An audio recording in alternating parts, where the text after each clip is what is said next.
اللہ الرحمن الرحیم۔ پیارے بچوں، السلام علیکم۔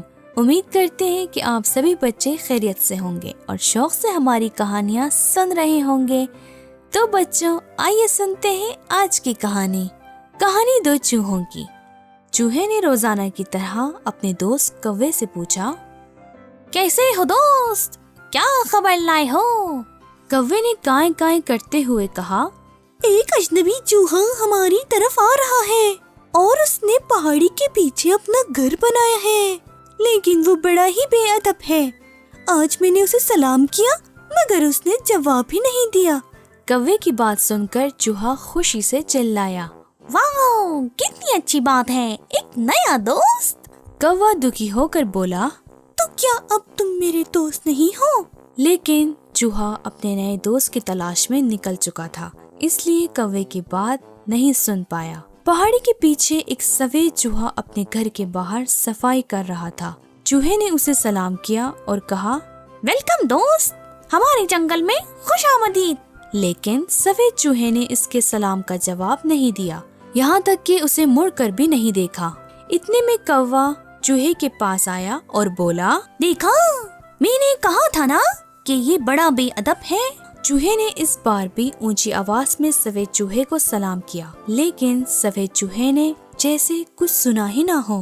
یہ دیکھ کر چوہے نے کندھے جھکائے اور اپنے دوست کوے کے ساتھ وہاں سے چلا آیا، لیکن وہ دن بھر سفید چوہے کے بارے میں سوچتا رہا۔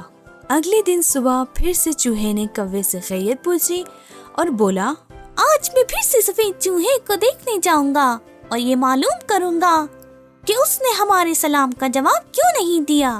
کوے نے چوہے سے کہا، چھوڑو اسے، ہم سے کیا مطلب کہ اس نے ہمارے سلام کا جواب کیوں نہیں دیا، آؤ ہم کھیلتے ہیں۔ لیکن چوہے نے کوے کی باتوں کی طرف دھیان نہیں دیا اور پہاڑی کی طرف چل پڑا۔ چوہا جب سفید چوہے کے گھر پہنچا تو اس نے زور سے دروازہ کھٹکھٹایا، لیکن کسی نے بھی دروازہ نہیں کھولا۔ چوہے نے کھڑکی سے اندر جھانکا تو کیا دیکھا کہ سفید چوہے نے ڈھیر سارے کھون اکٹھا کر رکھے ہیں اور ان سے کیک بنا رہا ہے۔ چوہے کو یہ دیکھ کر بڑا تعجب ہوا اور وہ سوچنے لگا، اتنے زیادہ کیک بنا کر وہ کیا کرے گا؟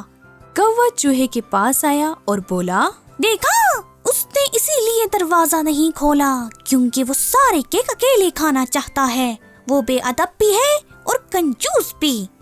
چوہا وہاں سے تھوڑی دور چلا گیا، لیکن اسے یقین نہیں تھا کہ سفید چوہا بے ادب اور کنجوس ہے۔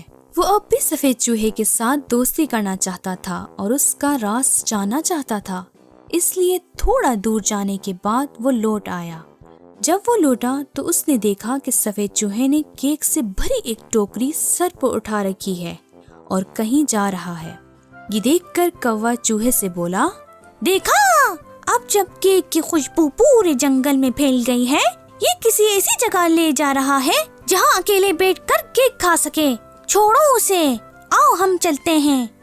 چوہے نے کوے کی بات نہیں مانی اور جھاڑیوں کے پیچھے سے سفید چوہے کے پیچھے پیچھے چلنے لگا۔ وہ چلتے گئے یہاں تک کہ ایک بڑے سے پیڑ کے پاس پہنچے، جہاں بہت سے بوڑھے چوہے سفید چوہے کا انتظار کر رہے تھے۔ چوہے نے دیکھا کہ سبھی چوہوں نے ایک ایک کر کے خوش ہو کر سفید چوہے کو سلام کیا، لیکن سفید چوہا ان کے سلام کا جواب دینے کے بجائے جواب میں صرف سر ہلا رہا تھا اور مسکرا رہا تھا۔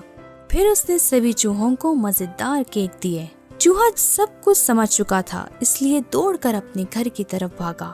وہ جب اپنے گھر پہنچا تو اس نے دیکھا اس کے گھر کی کھڑکی کے پاس 6 کیک رکھے ہوئے ہیں۔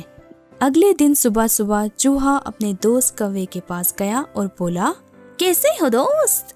پھر خوشی خوشی کوے سے کہنے لگا، مجھے ایک اور دوست ملا ہے، وہ بہت مہربان ہے، وہ نہ ہی بے ادب ہے اور نہ ہی کنجوس، بس اس کی ایک پرابلم ہے کہ اسے صحیح سے سنائی نہیں دیتا، لیکن ہم اس سے بات کرنے کا کوئی نہ کوئی راستہ نکال ہی لیں گے۔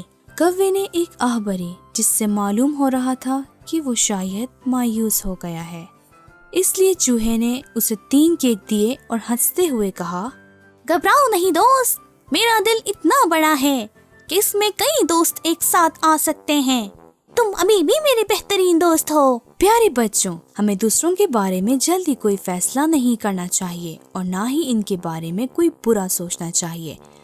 ممکن ہے جو ہم دیکھ رہے ہوں اور سمجھ رہے ہوں وہ صحیح نہ ہو، بلکہ حقیقت کچھ اور ہو جو ہمیں دکھائی نہیں دے رہی ہے۔